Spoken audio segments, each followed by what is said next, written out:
The following is a production of CUTV Sports.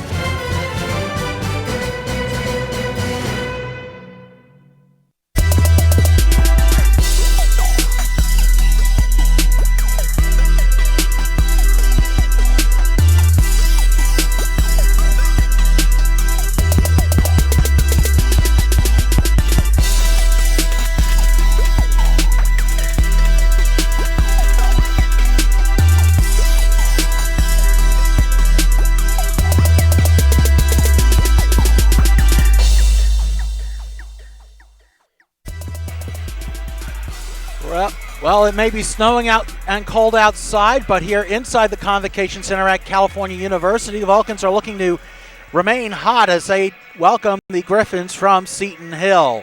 Hello, everyone. Alongside Matt Hagee, I'm Creighton Rabs. We're delighted to have you with us for game number 17 of the 2013-2014 season. Matt, Vulcans had a big signature road win this past last week. They really did, and they came out very well. They defeated IUP 69-63 for their first ever win at the KCAC. Mickey Glenn, star of the day, 24.6 rebounds, and she had 8 assists as well. She really did it all, and she's only a freshman, just continues to impress this season. And she certainly has earned a lot of accolades, including Freshman of the Week honors from the PSAC. As for Seton Hill, they're coming off a very rather disappointing loss in overtime at Slippery Rock. And Slippery Rock is improved. Slippery Rock's with 75-70 win there. Katie Gattuso, big game right there, double-double, 20 points, 18 rebounds, the senior from Seton LaSalle High School. Despite the loss, Seton Hill is still playing very well, and they're contending with Cal for playoff spots in the PSAC West. Yes, they are. They're one game behind the Vulcans, and so for California, our player to watch is Emma Mahadi, the junior from Albury, Australia.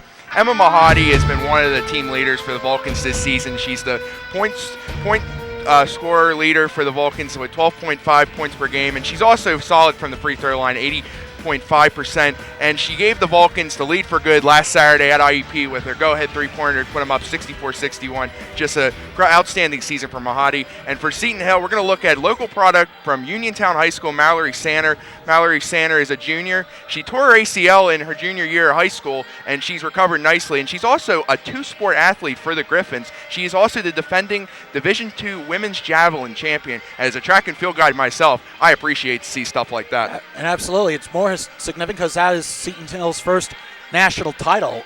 So when we return, Matt and I will have all the exciting action of Seton Hill versus California right here on CUTV Sports.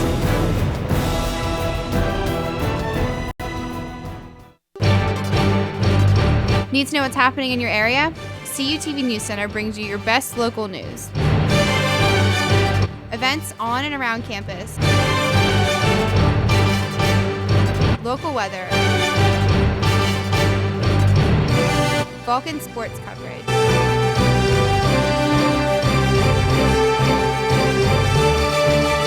CUTV News Center, live, Thursdays at 5.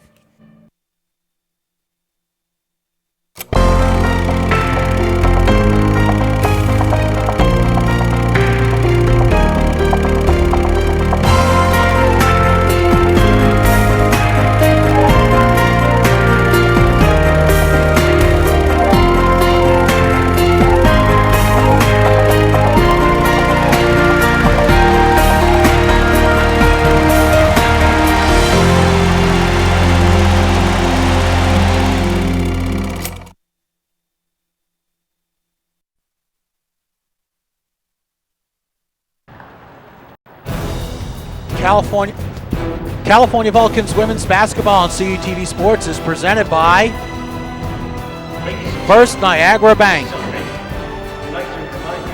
JD Waterproofing, Lee Supply Company,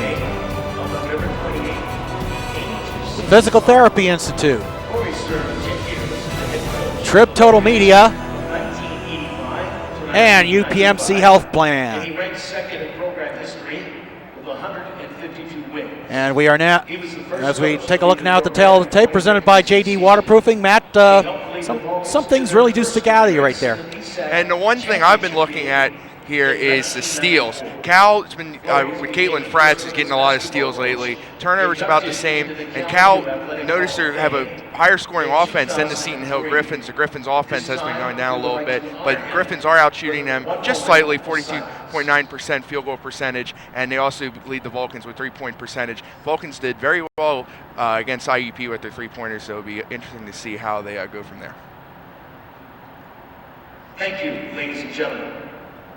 Good afternoon, everyone. All right, Welcome to this and Eastside all right, Sporting these projected starters for California. There was a last-second change in the lineup. It's going to be for California. It'll be Emma Mahadi. Chelsea McKnight was listed as starter. Last-second change. We'll get to that in a moment. Caitlin Fratz will be starting at guard, along with Vicki Glenn, the reigning PSIC West Freshman of the Week. Elena Antonenko and Ashley Hines will get her second straight start. You see head coach Jess Strom looking for Vulcans are 10-6, 4-3 in the PSAC West. Are currently in third, 2 games behind Gannon. Well, the Seton Hill starting lineup is Megan Mastriani.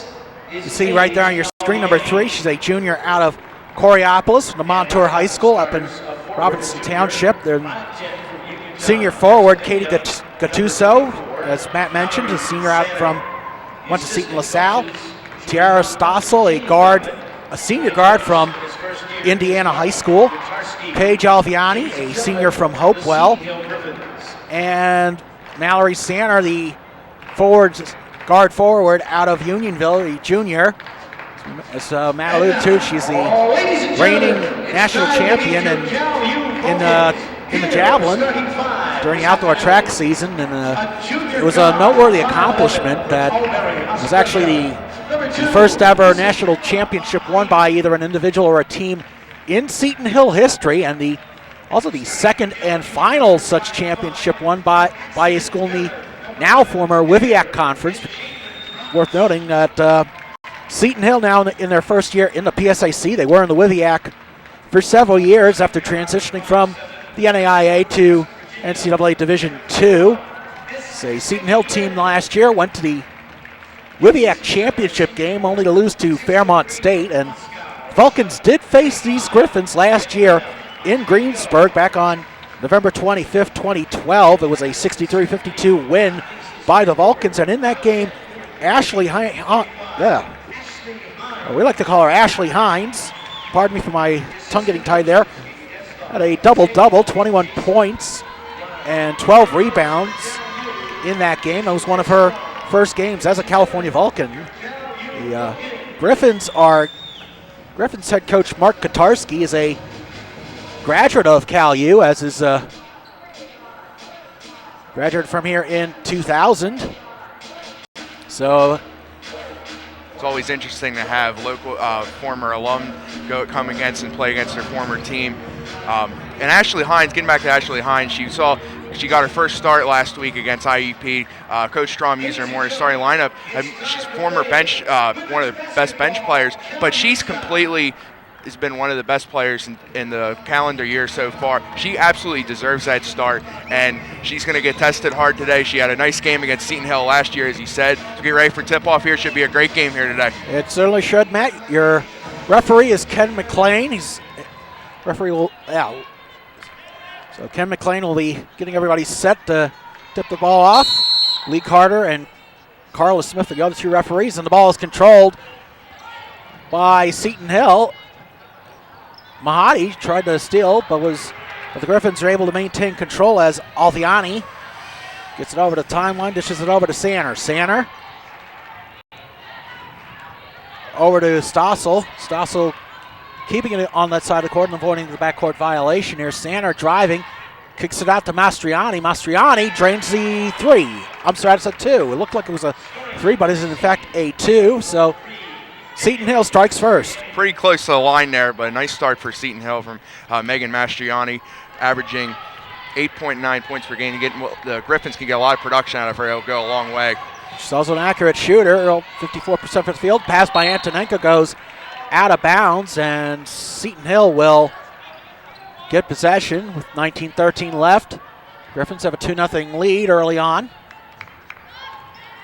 It's a very critical game in the PSAC standings as everybody below Edinburgh and Gannon trying to keep pace. We'll touch on that in a little bit.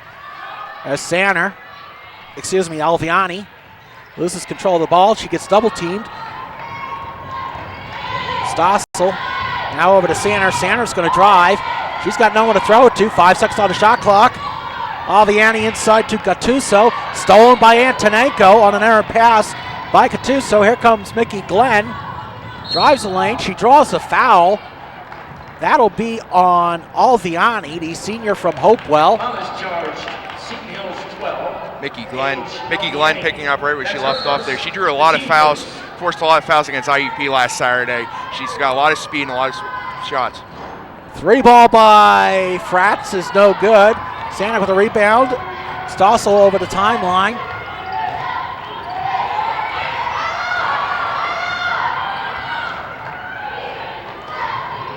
Now Gattuso. A drive. She inside to Sanner. Sanner kicks it over to Stossel. Stossel now to Mastriani. Mastriani. Alviani. 5 seconds on the shot clock.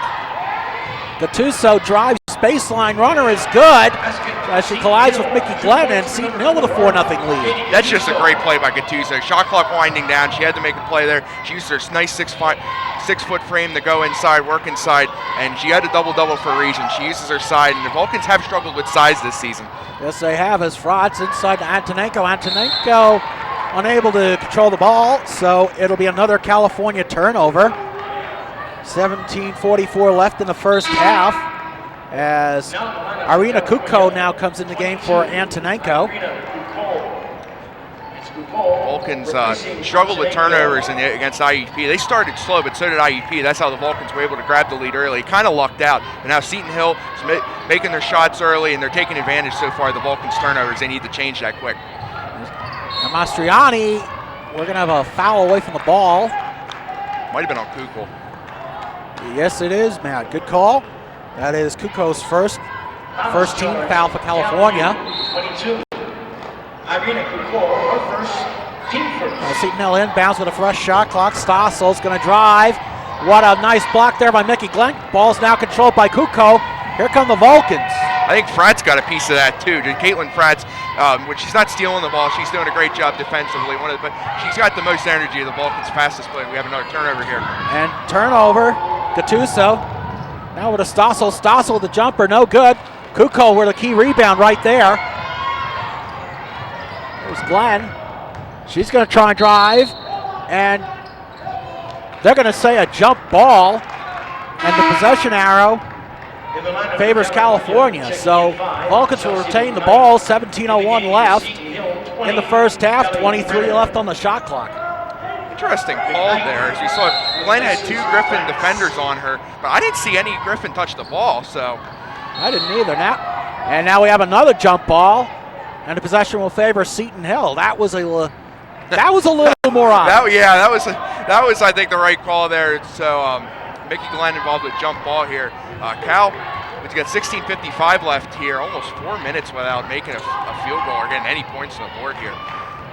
It's been a slow first 3 minutes for the Vulcans as Stossel.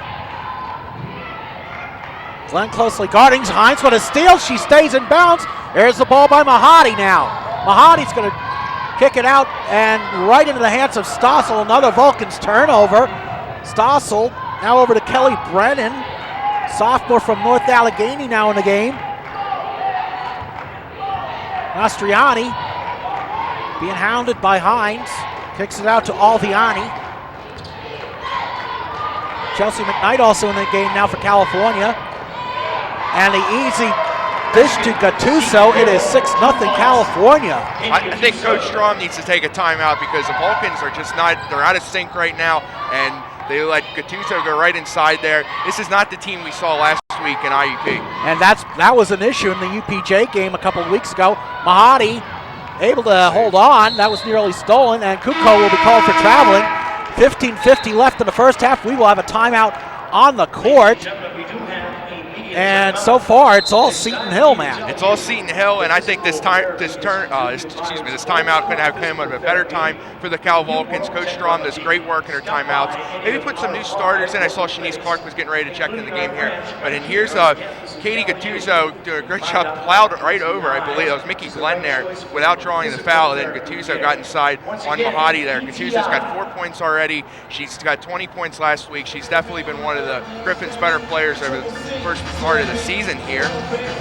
As we'll take a look at the Vulcan team leaders. Emma Mahadi, we mentioned earlier, had 12.5 points per game. Ashley Hines, best rebounder, obviously 6.1. Mickey Glenn with 50 assists. She had a great game against IUP with the assists, and then Ashley Hines, 31 steals, made 32 from the one earlier.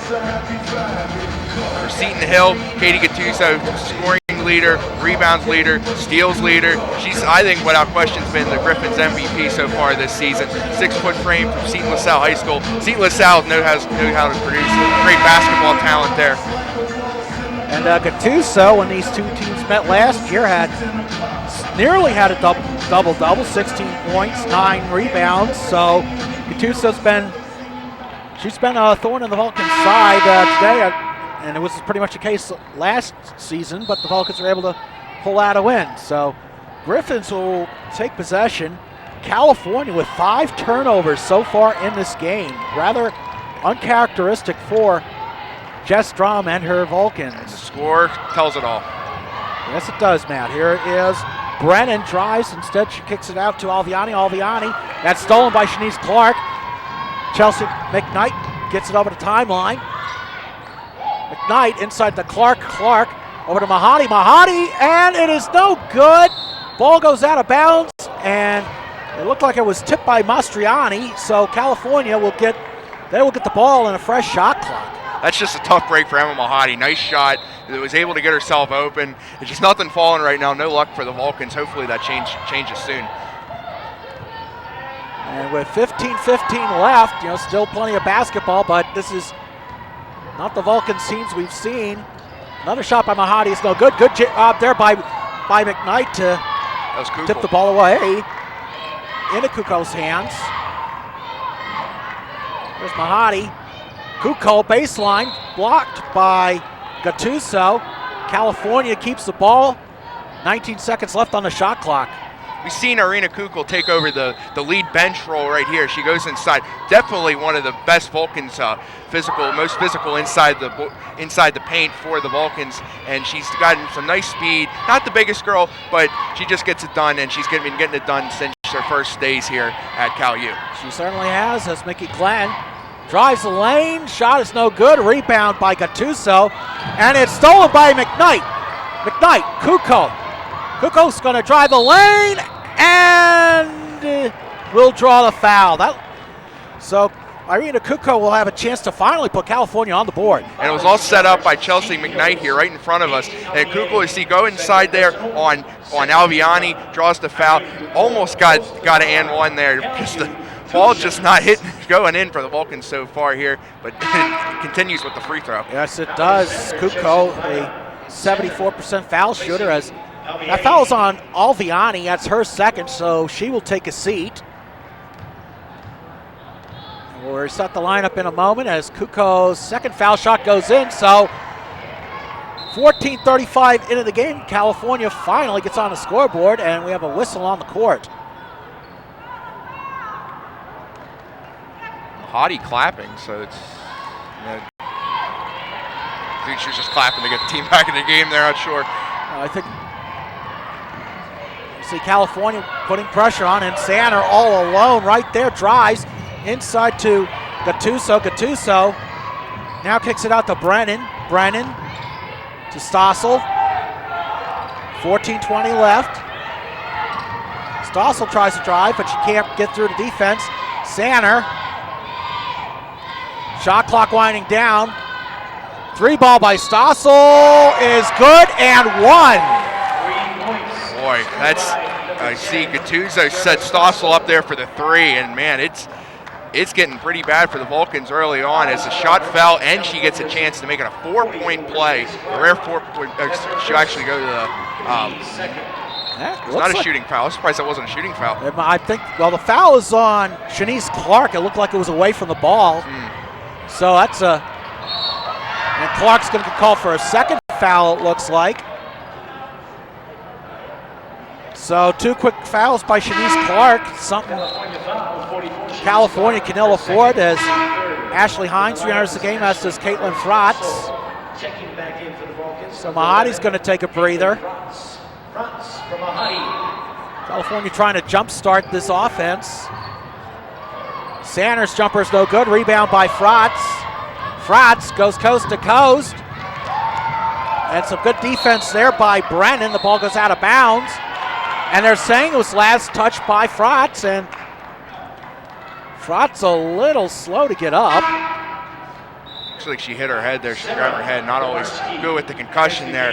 Fratz go inside there. Get the ball slapped out there by Kelly Brennan at the end. I do believe the refs made the right call. I thought Fratz did indeed. From my vantage point when the play was happening, Fratz was the last one to touch it there. And the ref was right there on top of the play. Sometimes from our vantage point it's difficult to see. But unless we're back to live action as center is stolen by McKnight. 2-on-2 for the Vulcans. McKnight has it stolen right back from Sander. Stossel. Gattuso for the easy layup. 11-1, Seton Hill. My goodness, wow. Mallory Sander.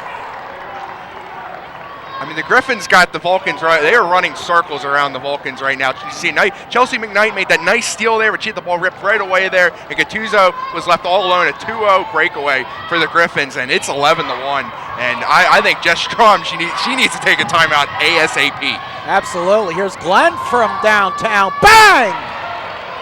Nikki Glenn with a 3-ball. That's California's first field goal of the game, and that should stifle some momentum. Sometimes it just takes one shot to turn things around, and why not get it to your best shooter over the past couple of games, Mickey Glenn. 24 points, and right now a big long 3, and now the lead's down to 7. Vulcans looking to close back in. Here's Stossel, stolen by Hines. Hines all alone hits the layup. 11-6 now in favor of Seton Hill with 12:40 left. We saw that the last time out against IUP. Just about to say that. She did that twice against IUP, and plays like that. That's why she's starting. And Brennan was forced to call a timeout there. She had Kukla and Pratt all over him. Maybe to see the momentum changing here. And now is 11-6 game with 12:31 left here in the first. And that might be the. I mean, we'll take a look at some highlights. There's Mickey Glenn's 3-ball. And that may be the spark that the Vulcans needed, you know. It's just all down, 11-1, no field goals made. And then Ashley Hines rips the ball away. No one around her. Who we said, we saw this last week against IUP, a very similar play. Ashley Hines is back on the court now. And now it's suddenly 11-6 game here. And we were talking about this earlier with how important this game is. Look how tight it is from 3 to 6. 3 to 6 is separated by 1 game. It can be anybody right now. Pitt Johnstown, last time we checked, was leading over Mercyhurst, so that could change here. And then if this impact here, the Vulcans could go from 3rd to 5th, or make it a 3-way tie for 4th. It'll get very interesting in the West, to say the very least, Matt, as we're back to live action. Kelly Brennan now over to Sander. Fratz just suffocating, and Sander's going to draw the foul against Fratz. That is California's 4th foul of the half. Well, we have this chance. We want to welcome everybody watching us online on America One. Always a pleasure to have you with us. So we're back to live action. Here's Brennan. Again, Fratz with the defense. 12:07 left in the first half. And there's Gattuso inside again. That shot is no good. Hines going for the rebound, but they are going to say California ball. So we are 12 minutes on the nose left in the first half as Sharon Gill, sophomore went to Hopewell, now enters the game for the first time. As Stossel's going to get a breather. See a lot of former Whitfield players on this Seton Hill team. Very localized team. As you should see, Cal are all over the place here. So Seton Hill using their local talent, local Whitfield talent to get in good shape. There's a baseline drive by Shots is no good, and Gill with the rebound. Fires a pass, no good. Rather, it's out of bounds. California will get possession. 11:39 left. We have timeout on the court. We'll step away for a moment. The score, Seton Hill 11, California 6. This is Vulcan's women's basketball on CUTV Sports.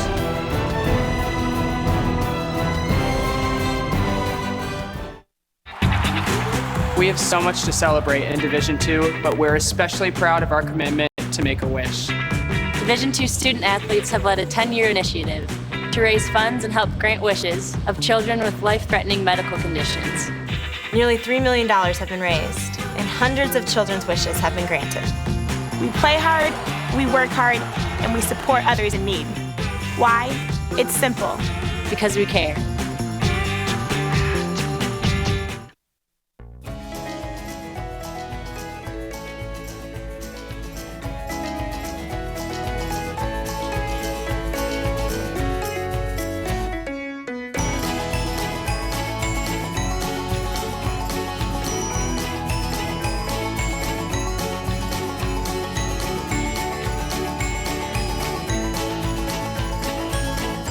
You are watching CUTV, California University Television.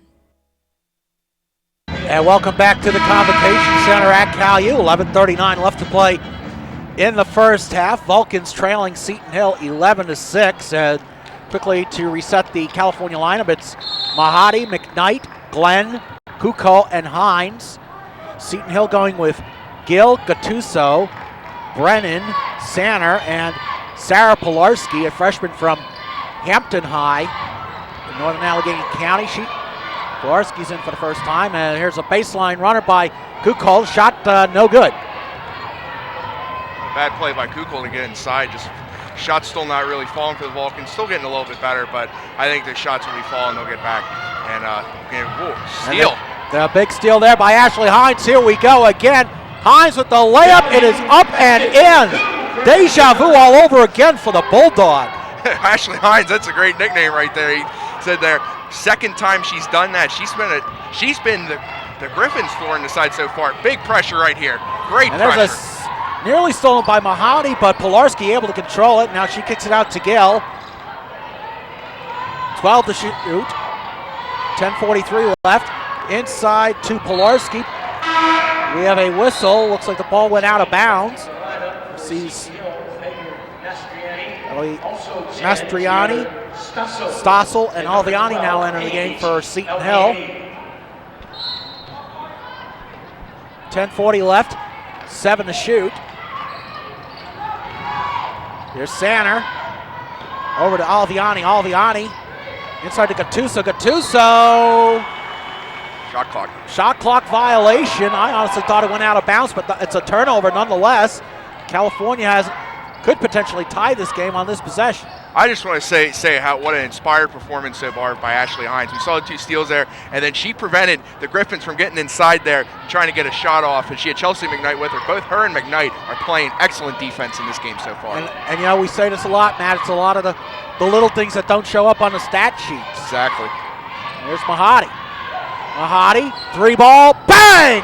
Emma Mahadi with the equalizer. We are tied at 11 with 10:04 left. That was a 10-0 run now by the Vulcans. It's another turnover, I believe. The Vulcans will get the ball back. And there's Emma Mahadi, our player to watch. Best three-point shooter in the team. She knows when to hit her, really knows when to hit those three-pointers. Like I said, gave out the lead for good against IUP, and now she ties the game. Jumper by McKnight, no good. Hines with a rebound. Hines, that shot's no good. Rebound controlled by Gatsudo, and we're going to have a foul. Looks like it's going to go on Hines. That'll be her first, team 6. Hines still made a nice play inside there, grabbed the rebound. We've been looking at this matchup all game between Gattuso and Hines, two of the best probably both teams' best rebounders. It's a great matchup, and you see Gattuso's got a 6-foot frame on Hines. Hines a short girl. Another turnover, great play. And Seton Hill starting to ride the struggle bus a little bit on the offensive end. That's Mickey Glenn. Over to Mahadi. Mahadi. 9:27 left. Game tied at 11. Here's McKnight. Kicks out Mahadi. 3-ball. Bang! Emma Emma Mahoney gives California their first lead of the game. And Emma Mahoney's doing it all right now. She saw pressuring the Seton Hill Griffins. Now a 13-0 run for the Vulcans so far. I believe we'll stay with Seton Hill, but it's just you see Jess Strom got those timeouts, calmed their players down, and now the Vulcans have a 14-11 lead, and Emma Mahoney is on fire right now. He's 6 points, leads all scorers as the ball kicked out to Mastriani. Mastriani, that was intended for Gattuso, but it goes right in the hands of Chelsea McKnight. 8:56 left in the first half. McKnight, Mahoney, Kuko, 3-ball, bang! And Seton Hill calls timeout. That is California's fourth trifecta of the game. And we mentioned that in the pregame as well. The Vulcans had a great game shooting three-pointers last week, and now that is 3 in a row, 2 by Mahadi, and then Kugel got in the three-point scoring. Now a 16-0 run by the Vulcans. 16-0 run after being down 11-1. It's just been exciting, and here are the reasons. I mean, you see Mahadi going inside. She's been the best shooter and best shooter in the team, and why not? Get your best shooter involved here. Back-to-back three-pointers for Mahadi. Can't say enough of what she's done here. Here's Mahadi, deja vu again. This gave the Vulcans the lead right here on this shot, and then this is the reason why Seton Hill was forced to time out, get Arena Kukul shooting. You usually don't see her shooting three-pointers, but nice three-point shot, and it's a completely different ballgame now. And when she has to, Kukul, as Matt alluded to, can certainly hit the 3 balls. Incidentally, Cal was 3 for 11 from beyond the arc against IUP, but the ones they hit counted, and they're stolen again by McKnight. Vulcans starting to take control of this game as we see Cece Dixon in the game for the first time. Try saying that 5 times fast, but anyway, here's Mahadi. Over to Dixon, back to Mahadi. Deep 3-ball by Mahadi is no good. Rebound by Gattuso, and we're going to have a foul on California. Be interesting to see there. Gattuso on the defensive side of the ball there, grabbing the rebound. As we noticed the past couple series here, the Vulcans have really contained Gattuso very well. From the beginning of the game, Gattuso was getting inside. She was doing anything she could on the Vulcans, but now you see Mickey Glenn checking out of the game. Kate Seabaum checking the game for the first time today. There's Seabaum, the senior from Millicent, Australia. As we go back to live action, Stossel inside to Mastriani, and that snaps the California run. 17-13 now, Seton Hill. Their first points in nearly 5.5 minutes as Kuko drives the lane. Shot is no good, she'll draw the foul. I believe that will be on Gattuso.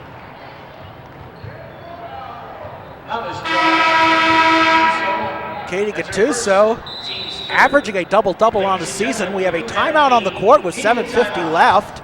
And California, as you see on the first Niagara scoreboard, leading Seton Hill 17-13. I mean, the offense just really stepping up in the last few minutes. Really haven't. Here's who started this 16-0 run here. Ashley Hines with 2 steals, and all you saw uncontested there. That was the first one. Here's the second one, and there's no one around her, just her 2 teammates. Ashley Hines has played absolutely inspired so far, both offensively and defensively, and then Emma Mahadi with those back-to-back threes that tied the game and then gave the Vulcans the lead again. So Emma Mahadi just picking up where she left off last week, hitting big threes, this time from the top right circle. Easy, just a pure shot she has. And then Arena Kukul from the top left circle and forced Seton Hill to burn a timeout. And then this was a nice play there by Megan Mastriani to stop the bleeding. And it was set up by a nice pass from Tiara Stossel. So it's a great game here. So we'll take a look at the stats for how the 2 teams stack up in the PSAC. Cal leading Seton Hill in scoring offense. See Seton Hill the top 5 in the PSAC in scoring defense and scoring margin. They're pretty much even. You can see 7th and 8th there. Vulcans at 4.8 and the Seton Hill Griffins at 4.1. They're only 1 position stop there, but it's a 0.7 difference there. See Kukul go to the line. Yeah, Kukul he had one of 2 foul shots earlier in the game. Sinks the first one. Now a 5-point California lead. Kuko, the junior out of Harrisonburg, Virginia, has been averaging about 7 points a game, and she hits them both. 73.9% from the line, too. One of the Vulcan's better free throw shooters. Oh my gosh, what a play. What a steal steal and layup, almost lickety split right there by Chelsea McKnight. And there's a steal by Seabom rather, but we're gonna have a foul on McKnight, and I believe that'll be 1-1 now for the Vulcan, Seton Hill rather. Regardless that she just got called for the foul there, I think Chelsea McKnight right now so far is playing her best basketball this season. Defensively, I think she's got to have a couple steals there so far. She has 5. She has 5, so that's just great. And another reason, her and Hines have been the best defensive players for the Vulcans. See Brennan go to the line here, she'll sink her first and get a second opportunity there in the 1-on-1.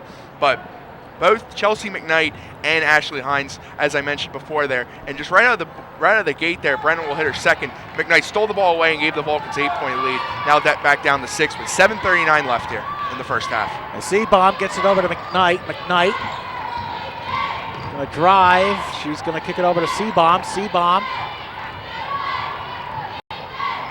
kicks it back over to McKnight inside to Dixon. McKnight, 3-ball, no good. Rebound, Gattuso. Gattuso now has 5 rebounds on the game, and the ball nearly stolen, but they're going to say a foul on Kuko. The fans here it's on don't agree with McKnight. it. Excuse me, McKnight. Interesting call there. That's Chelsea McKnight's second back-to-back foul. See Kuko check out of the game here. You can really see it there. It's a big scrum over there with Kuko and McKnight. A nice steal by Kuko. See Gattuso go to the line. For her, I believe that is her first trip to the charity stripe today. And it is. McKnight takes his seat as Mastriani misses. 78% foul shooter, unable to sink the first one. So now the Vulcans holding on to a 6-point lead with 7:05 left in the first half. Here's Mahadi.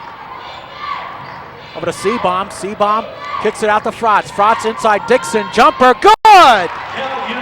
CeCe Dixon, the freshman from Munhall, with her first 2 points of the game. We haven't seen CeCe Dixon in games recently. She's getting some nice extended playing time here. See Brennan go for 3, and that will go out. Seton Hill usually as a team, they're 34% from beyond the arc, and here's Seabom inside to Dixon, out to Mahadi. 3-ball, no good. Rebound by Stossel. And here come the Griffins. 6:29 left in the first half. California with an 8-point lead. Now Stossel over to Mastriani. Mastriani. And that's nearly a backcourt over and back violation by Alviani. Meanwhile, Gattuso with the layup. 8 points now for the senior from Seton LaSalle, and it's a 6-point game with 6:04 left to play. There's Mahadi inside to Hines. Hines drives. Jumper, no good. Hines gets her own rebound. Jumper by Seabom is no good. Rebound control by Gattuso. That's her 6th board of the game. Brennan being closely guarded there by Mahadi, now Brennan will dish it out to Stossel. Now it's Mastriani. Alviani inside Gattuso. Jumper no good. Hits the bottom of the rim. Mahadi with a rebound, and here come the Vulcans. 5:30 left. Great defense there in Gattuso by Kuko and Mahadi. It's been a big battle so far. Both teams each getting the best of each other. Gattuso had some nice chances to go inside. The Vulcans have really contained her lately. As Seabom drives, kicks it out to Frotz. Frotz, 3-ball, bang! Caitlin Frotz with her first points of the game. Just about to say, we haven't called her name a lot so far.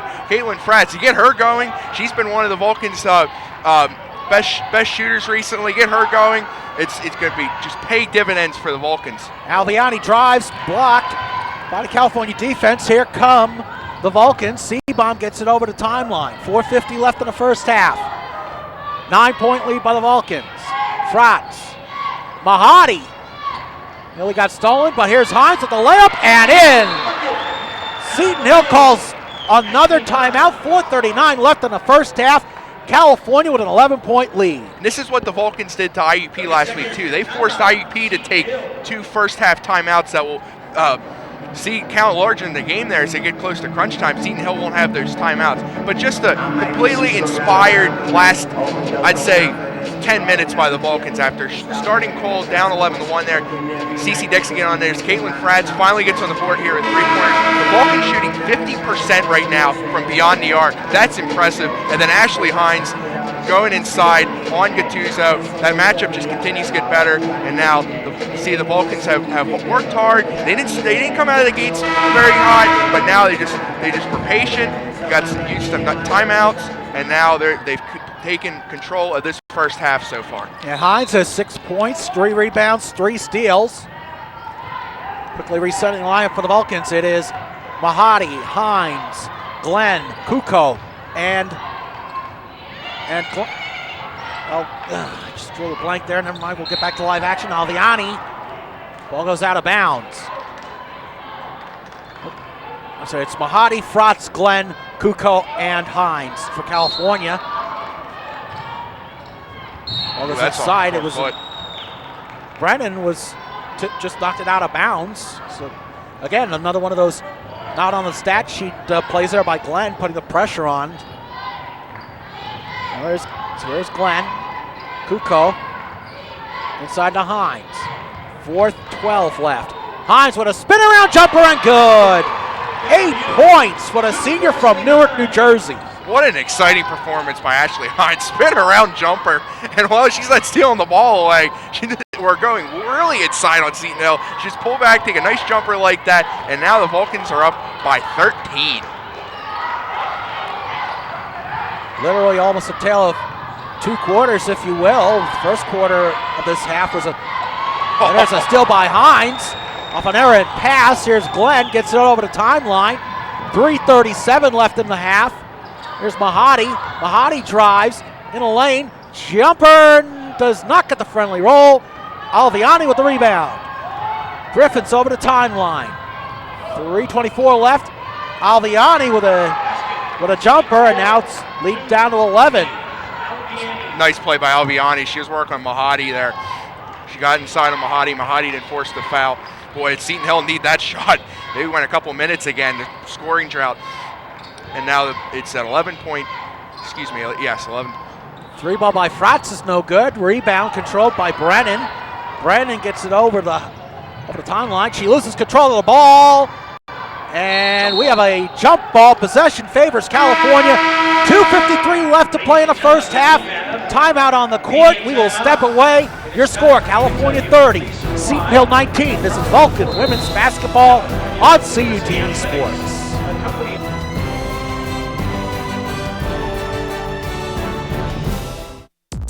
Watch CUTV online anytime, anywhere. Check out your favorite original programs, coverage of the biggest events on campus, and cheer on your Vulcan sports teams. CUTV. Log on. Tune in now. Visit cutv.calu.edu/live. With 18 institutions, My Conference is the largest league across all NCAA classifications. With nearly 7,000 student athletes competing in 23 championships, My Conference sponsors the most championships in Division II. With a 78% academic success rate, My Conference graduates student athletes well above the national average. We compete with passion. We take pride in our efforts in the arena and in the classroom. The Pennsylvania State Athletic Conference. Passion, pride, Pennsylvania. And welcome back to the Convocation Center. California with a 30-19 lead. That UPJ Mercyhurst game Matt was alluding to went final. It is UPJ 67, Mercyhurst 62. So the Mountain Cats keeping pace in the tightening PSAC West as we are back to live action with 2:45 left. Kuko, jumper, no good. Rebound controlled by Stossel. And the ball is tipped away by Glenn. So it goes out of bounds. Seton Hill will retain possession.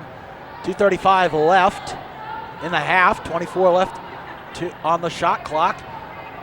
So it'll be, and you notice on the uniforms those KQ and JQ patches will Mention those in a moment as Aliani with the layup on the baseline. 9-point California lead as Glenn takes it coast to coast. Layup is good. Mickey Glenn with 5 points on the game. What a nice response there by Mickey Glenn, and that's what she did. She did that against IUP last week. When IUP would go down, nice fast break action. They'd take a shot off. Mickey Glenn would come right back and fire right back. We see another steal here. And that was led by a double team there by the California defense. We have a Seton Hill player down. Kuko, 3-ball is good, and we haven't. That's Sanner. That is Sanner. She's down, slow to get up, but good news is she is getting up. So getting back to what we were alluding to about the pet, and here's that last 3-ball by Irina Kuko, who now has 9 points on the game. Second 3-pointer of the game too, and Vulcans are just lights out so far from the beyond the arc. Seton Hill, we saw the stats in the first part of the game there. Before the game started, Seton Hill had an advantage on the Vulcans, but just a nice job there. Kuko's having a nice game so far. Hopefully for Mallory Sanner, she was coming off a complete tear of the ACL her junior year of high school. You see that she has a huge brace on her right knee. It didn't look like how she fell on it. She's right now being tended to trainer, so hope for the best there. She's one of the best leaders for the Griffins, and the Griffins can't afford to lose her. Absolutely, and we were mentioning those KQ and JQ patches on the Seton Hill uniforms. That's in honor of Christina Quigley and her child who were killed in that bus accident on the Pennsylvania Turnpike last March. Ms. Quigley was the lacrosse coach at Seton Hill. Their season will be back next season. We have a foul on the play. And one of the referees was signaling to us that the foul is on Caitlin Fratz. It was at the wrong table, but hey, inside information, we'll take it. Meanwhile, Sharon Gill, a sophomore from Moon Township, went to Hopewell High, will be at the foul line. She sinks the first one. Hopewell High School, the alma mater of Paul Pozlesny, NFL linebacker, Hopewell 2002 football state champions. It was a Hopewell team that faced Pine Richland in the, I believe it was in the Whitfield title game, and that was a pretty good player on that team. I believe his name is Neil Walker. Oh, not bad. Yeah. Back to live action, 1:26 left to play. Glenn will reset the offense. Vulcans lead, now 13. Mahadi. You see Antonenko back in the game, and right on cue, Elena drives the lane. It is good. Elena Antonenko with her first basket of the game. It is a 15-point Vulcans lead. We haven't seen much of Antonenko so far. You get Antonenko back in the game. You got biggest player for the Vulcans on the court there. Nice shot, and that's an easy travel there. Easy travel call every time there on Jaron Gill. That is 19 turnovers now for the Griffins. Staggering. Yeah, I mean, it's just a lot of it is 13 steals by California. We have 1 minute left and a half. That's staggering. Amazing. Yeah, that's amazing. That just shows the great work, and I believe Chelsea McKnight and Ashley Hines has over half those steals. Great. Glenn for three, no good. Rebound Mahadi. And Glenn will reset. Vulcans not really in a hurry here. Mahadi over to Kuko. Back to Mahadi. 30 seconds left. It's about a 13-second differential, and the ball is stolen by Gill. Gill, 1-on-2, gets the easy layup. 20 seconds left, and it's a 13-point California lead. Nice redemption there for Jaron Gill after turning the ball over. She makes a nice steal there, goes inside. Seton Hill needs 8 points like those. 5 seconds left. Antonenko, spin around jumpers. Spin around layup rather is good, and we are at halftime. Great end of the half there with the Vulcans. Elena Antonenko, 4 points in the final minute. We'll go to the half here. Vulcans with a 15-point lead. Just great turnaround from the start of the game. And we will take a break. Halftime on the first Niagara scoreboard. California 39, Seton Hill 24. This is California Vulcans women's basketball on CUTV Sports.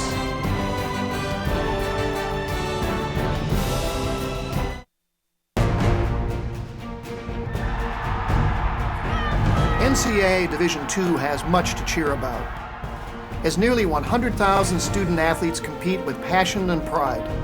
And I'm pleased to share the best news of all. Student athletes are outperforming the rest of the D2 student body in graduation rates. Just another reason why you'll hear us say with pride, I chose Division II. Learn more at d2sa.org.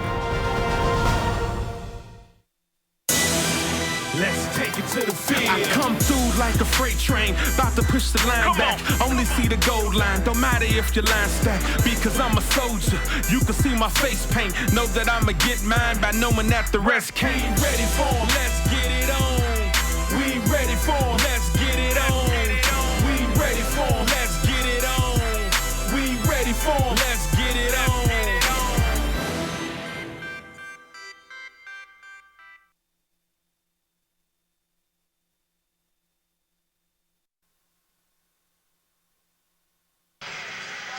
California Vulcans women's basketball on CUTV Sports is presented by First Niagara Bank,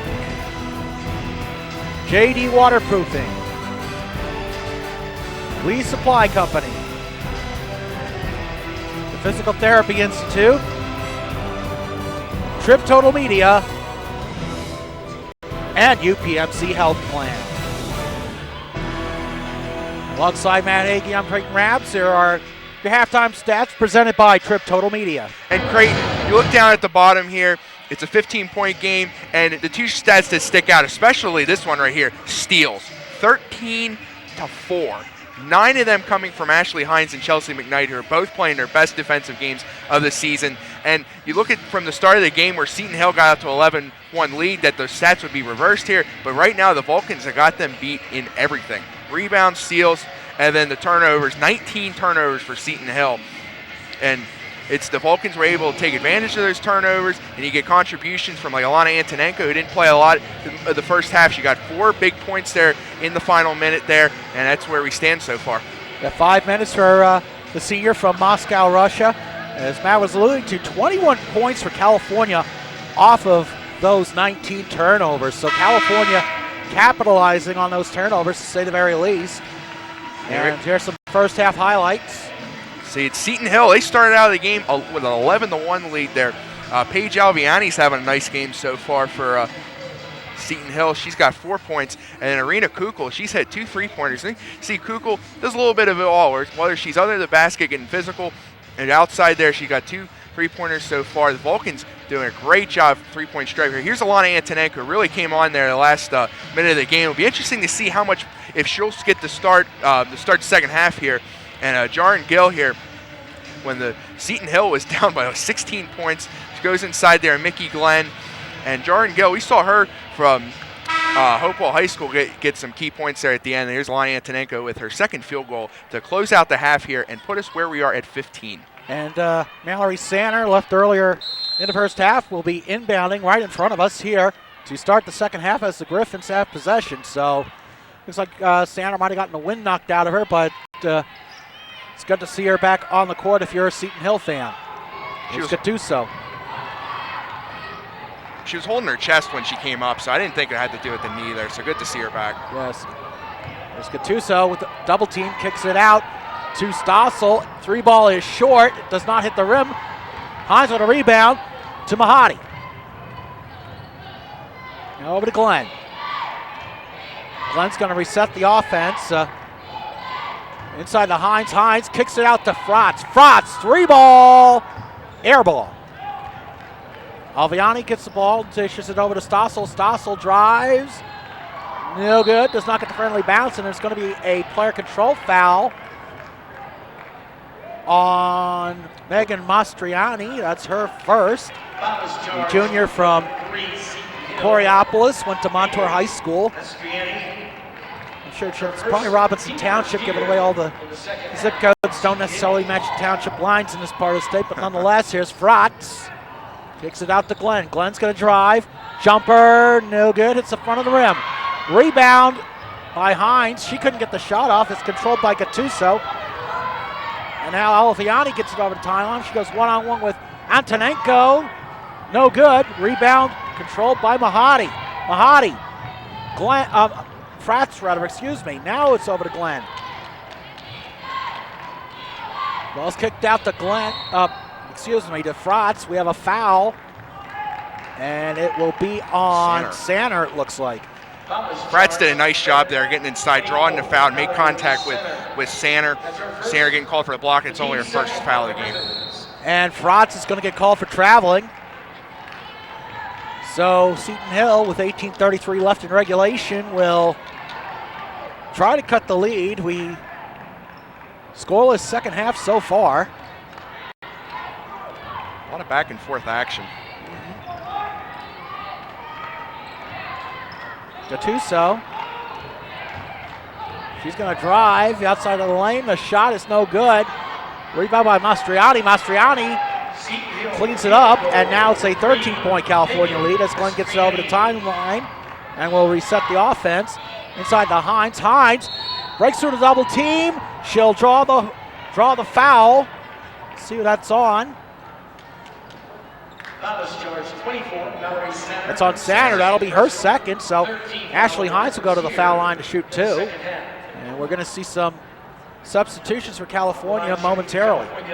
See, I mean, Ashley Hines that's doing what she does best, just getting inside, forcing the fouls, and giving an opportunity here to go to the charity stripe for the first time in this game.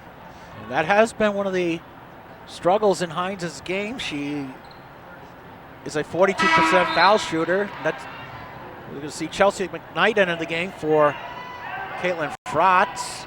Kukoc sitting over there, too. Irina Kukoc waiting at the scorer's table.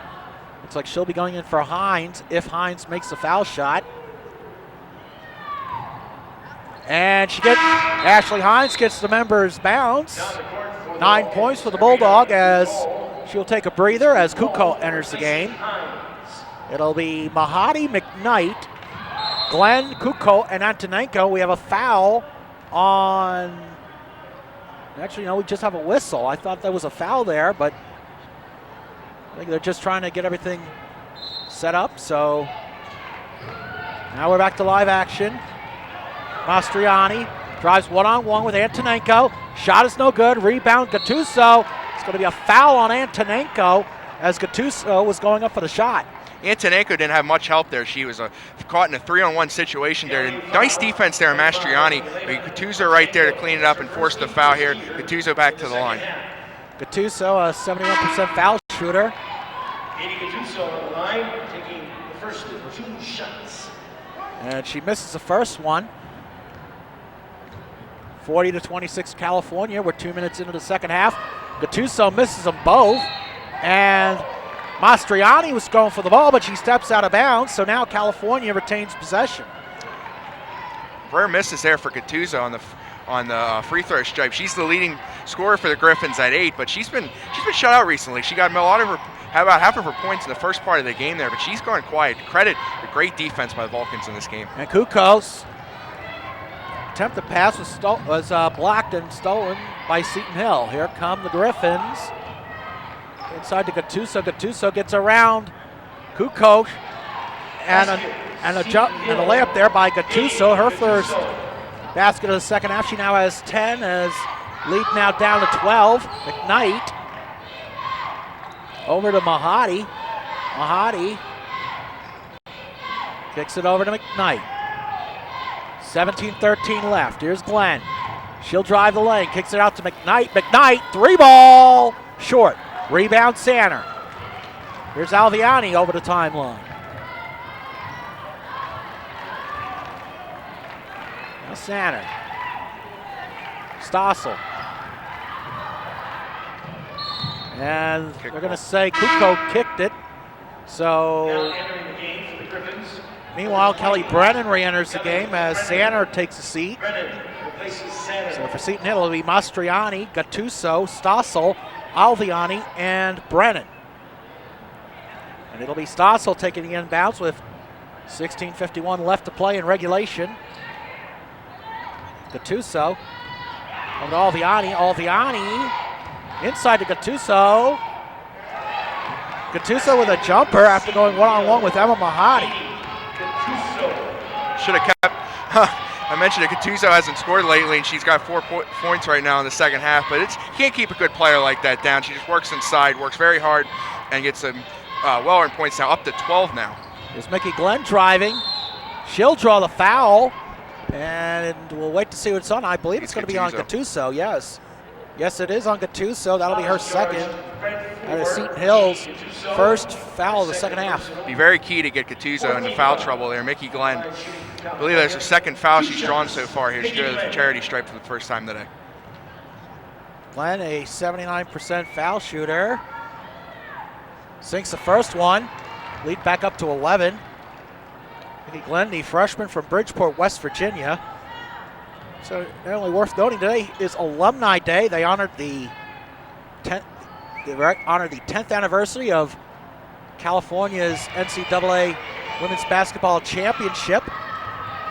Seton Hill's SID Jason Green was a grad assistant on the CUTV crew back in 2004.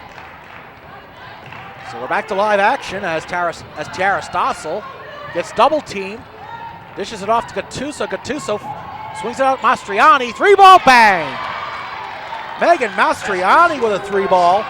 Now a 10-point lead, and the pass is deflected off of McKnight. One official said it was off McKnight, and now we have a timeout on the court. 15:57 left to play in regulation.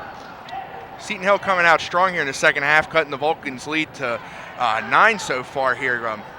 Gattuso did a nice job there. She found Mastriani wide open at top left circle there. Mastriani easily hit it there, and Mastriani they're also cleaning up the garbage after the first miss there. Here's the play here. Gattuso spins right around Kukul and able to put it in. That's easy points every time for a player like Katie Gattuso.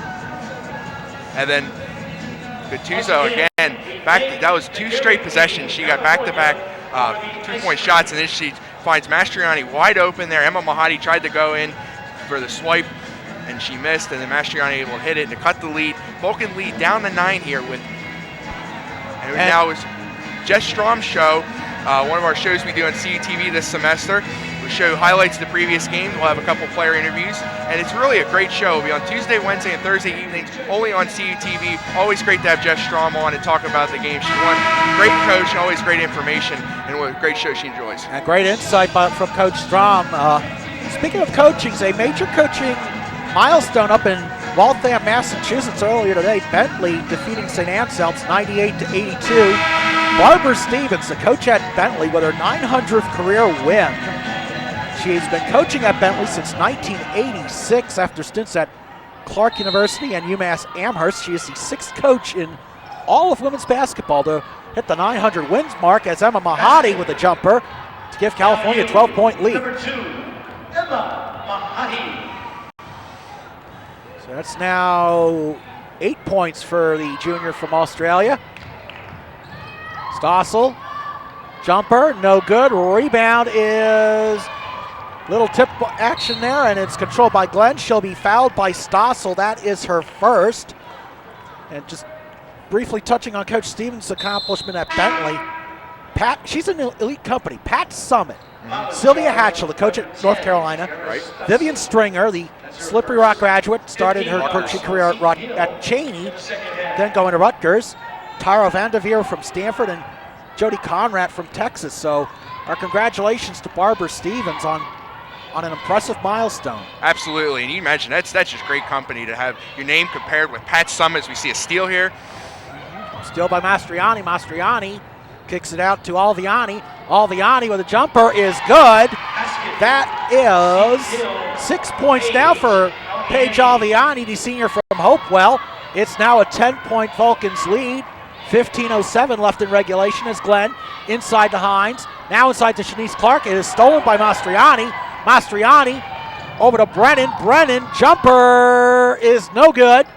Rebound controlled by Mahadi after Hines tipped it. Good save by Mahadi to keep it in bounds. Mastriani's having a nice half so far for Seton Hill. They're trying to set up the player. Vulcans looking to extend the lead here. Here's Mahadi. Three ball's no good. Rebound by Hines. Now Hines. Frotz over to Mahadi. Mahadi, Mickey Glenn. Glenn's going to drive, and there's going to be a foul. We will see who it's on. It is on Kelly Brennan. That'll be her first. Team foul number 6 for Seton Hill. Mastriani's going to take a seat as Santa re-enters the game. Vulcans will inbound with a fresh shot clock. 14:28 left in regulation. Here's Fratz. Over to Mahadi. Now back to Glenn. Glenn's going to drive. Over to Hines. Mahadi. 3-ball. No good. We have a whistle and a foul away from the play against California on Shanice Clark. Yes, man. That's her third foul. So that could be costly for California as the game progresses. Definitely. Shanice Clark, she's getting a lot of minutes so far in this game there. The Vulcans, most of their key players have been staying out of foul trouble for the most part. We see Clark just got to watch it there, but I think she'll be all right there. We have 14 minutes left here in the second half. And we have another foul. Looks like that's going to be Mahadi? Nope. No, they're saying if that's on Clark, that's number 4. Oh, my. So now Antonenko will re-enter the game as Clark takes a seat. So that's 3 team fouls for the Vulcans this half. And the Vulcans did a nice job of staying out of foul trouble. Here's Gattuso. Nice play. Gattuso draws the hoop and harm and 1. Foul will be on. Wait to see how the foul is on. Looks like it's going to be on Ashley Hines. That's her second. So Katie Gattuso, the senior from Seton LaSalle, will have the chance to convert the old school 3. And she does. Suddenly it's a 7-point game now. Seton Hill closing in. But we saw this in the first half. The Vulcans didn't come out playing their best basketball, but over time they get better here, and there's a nice pass there. Antonenko, shot's no good. She gets her own rebound. That's no good. Gattuso with a rebound. 9 rebounds so far for Gattuso, along with 15 points. She's closing in on a double-double. As Alviani over the timeline. 13:30 left in regulation.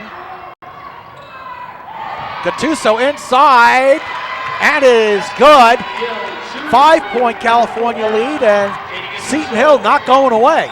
No, and it's all because of Kelly Gattuso. She got inside there, and Alana Antonenko. Vulcan's been using different girls to cover her, but Gattuso is a one-woman show right now. 17 points, 9 rebounds for Gattuso as Fratz's pass was out of bounds. Yes, Alviani did. Deflected off of Alviani, so Chelsea McKnight re-enters the game. Antonenko is going to take a breather, as does Fratz, so we'll reset the lineup in a moment. 13:05 left, 14 on the shot clock. Here's Glenn resetting the offense. McKnight kicks it back out to Glenn. Glenn's going to drive. We have a foul on Tiara Stossel. That'll be her second, and team foul number 7 for Seton Hill, so Mickey Glenn's going to go for a 1-and-1. It's good. The Vulcans did this last week against IUP, too. They just a lot of fouls early, got in the bonus early, and get opportunities to get shots from the good free throw shots from Charity Stripe, but you got one of your best shooters right here, Mickey Glenn, back to the line. And Glenn with 7 points so far, hits the first one. She'll get another. We got 8 points now for Glenn. California getting a balanced scoring attack so far. Mahadi and Glenn with 8 points each. Kuko and Hines with 9. And Glenn now has 9, so a trio of Vulcans with a 9 spot in the point column as California makes it a 7-point game with 12:50 left in regulation. Here's Stossel, Sanner, Alviani, and we're going to have a foul on McKnight, it looks like. So that's Chelsea's third foul. So California 15 foul. That could be, this could turn into a foul shooting contest down the stretch. It really could. And Mickey Glenn helped close out IUP last week with her free throw shooting, but as long as she stays out of foul trouble, I think the Vulcans will be all right. Alviani drives, kicks it way out to Brennan. Brennan drives, jumper is good, Kelly Brennan now making it a 5-point California lead as Glenn to McKnight. McKnight baseline over to Mahadi. Mahadi now kicks it over to Kuko. Kicks out to Glenn. 12:15 left in regulation. That's McKnight. Here's Kuko trying to draw the foul, and it looks like she did. Great pass from Hines to get Kugel inside. She found Kugel, and she plowed over Mallory Sander there, but Sander did not have her feet set, so she got called for the blocking foul. Good call there by the officials. And that's been a point of emphasis for officials around the NCAA this year, as Kuko, a 74% foul shooter, misses the first one. So Kuko now 3 for 5 from the charity stripe this afternoon. Sanders got 3 fouls, and she's checking out of the game. We'll see. So we'll reset Seton Hill's lineup. It's Mastriani, Gattuso, Stossel, Alviani, and Brennan. So Irina Kuko splits the foul shots. It's a 6-point lead for California, 47-41. 12 minutes remaining in regulation. See Alviani closely guarded by McKnight. Stolen by Mahadi. Over to Glenn. Here come the Vulcans. That is Seton Hill's first turnover this half. Much improved adjustments halftime there by Coach Gatarski, keeping Seton Hill in this game right now. And we are going to have a foul prior to the shot. It'll be on Kelly Brennan. With 11:40 left, we're going to take a timeout. Your score, California 47, Seton Hill 41. This is California Vulcans women's basketball on CUTV Sports.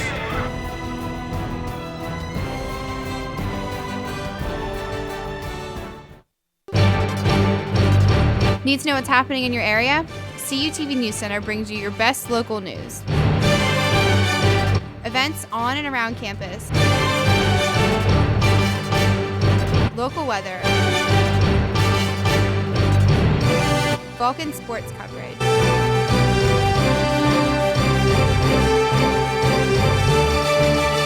CUTV News Center, live, Thursdays at 5.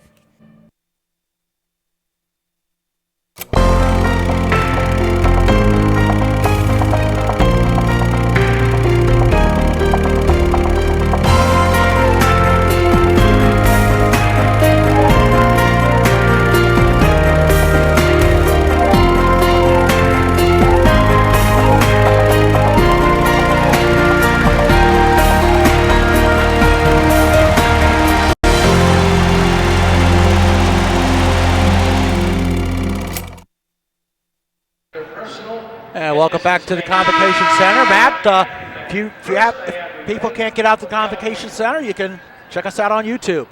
I tell my parents this who live back in eastern Pennsylvania, you can't see any of these games. You can check out on our YouTube page at CUTV Sports 1. You can see the replay of this game, and also can see if you missed a Vulcan football game from this past season, a high school football game.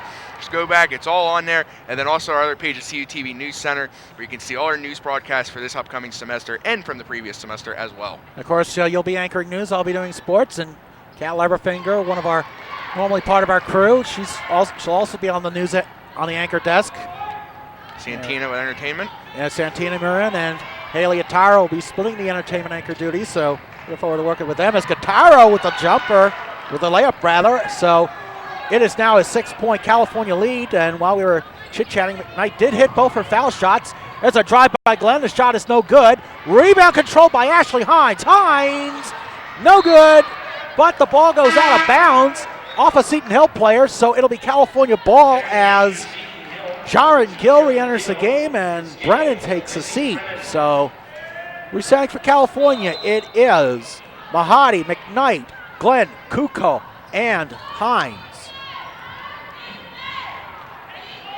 Glenn will reset the offense. It is Gill, Mastriani, Gattuso, Stossel, and Alviani for Seton Hill. Here's Mahadi. Mahadi, jumper from the foul line, no good. Rebound by Stossel. Griffins come back the other way.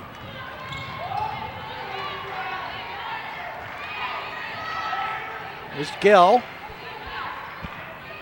As Matt alluded to, a lot of players from Whitfield territory as we have a foul away from the basket. We'll see who it is on.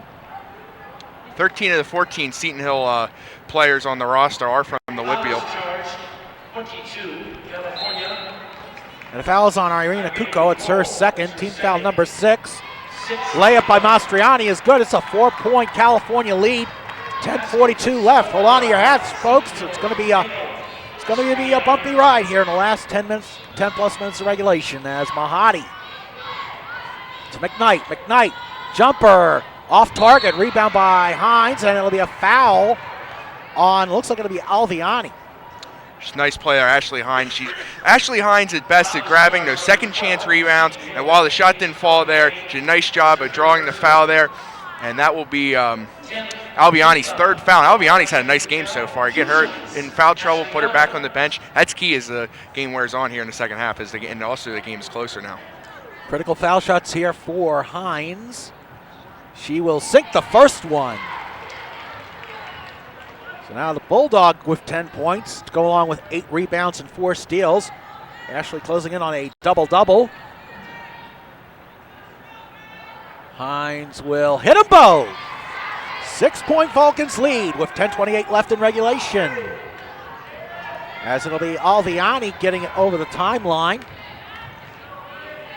Over to Stossel. Stossel inside to Mastriani. Baseline by Mastriani. Instead, it's kicked out. Alviani, 3-ball, no good. Rebound by Ashley Hines. She's 1 rebound away from a double-double. Here's Glenn. Over to Mahadi. Mahadi gets it back out to Glenn. 10 minutes left in regulation. 51-45 California. Glenn with a shot, no good. Rebound deflected off of McKnight. It'll be Seton Hill ball. It's a good call there. Chelsea McKnight clearly was the last player to touch it there. So actually really close to our media table right here, but Seton Hill looking to cut into the lead here. They really made it a game, and credit the job that they've done to make halftime adjustments, because it looked like the Vulcans were going to run away with this game, and it's a foul away from the ball on McKnight. That's her 4th foul, so that could be a costly foul for the Vulcans as Kate Seabaum re-enters the game. And it looks like it'll be a 1-on-1 situation as Alviani, an 87% foul shooter, will shoot the 1-and-1. Alviani, the senior from Hopewell.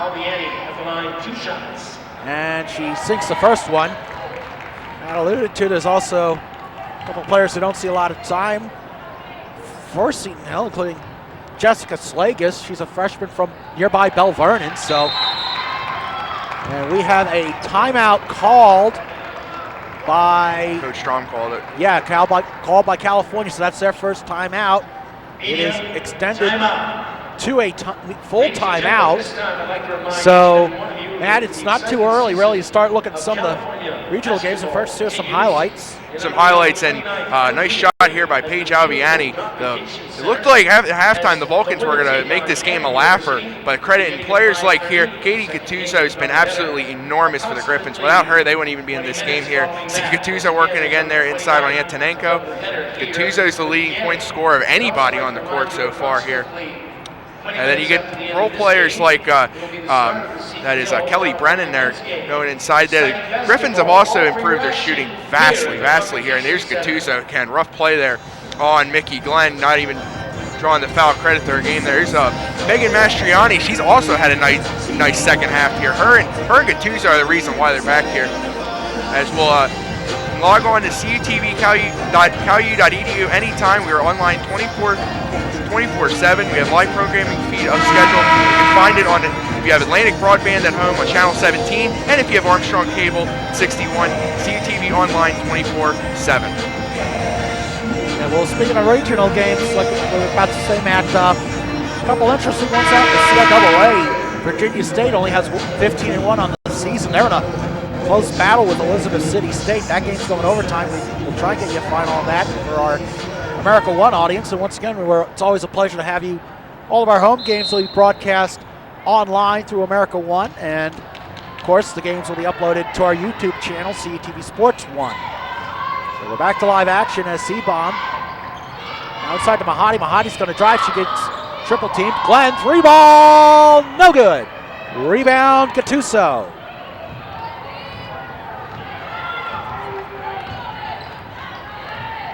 Roby Gill gets it over the half-court line. Now over to Stossel. Stossel. Alviani's going to drive the lane.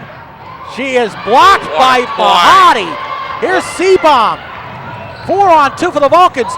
Jumper from the foul line, no good by Mahadi. Rebound. I'm sorry, that was Seabomb, and it was Mahadi with the jumper. Mahadi started that play with a great defensive effort. She ripped the ball away, and she finishes after Kate Seabomb missed.